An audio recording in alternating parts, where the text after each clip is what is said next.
নমস্কাৰ, good morning বন্ধুসকল। এতিয়া ৰাতিপুৱা 11টামান বাজিছে।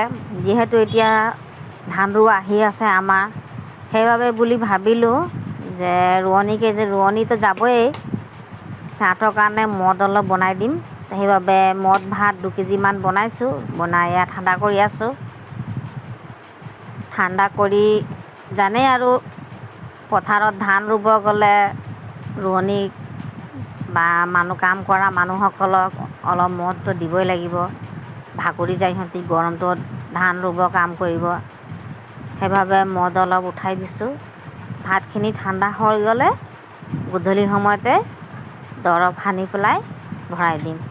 যেতিয়া আমাৰ প্ৰথম ৰোৱা হ'ব তেতিয়া আপোনালোকে চাই পাবই কেনেকৈ আমি পথাৰত ধান ৰুইছোঁ। ৰোৱনীসকলে খোৱা বোৱা চব চাই পাব আপোনালোকে।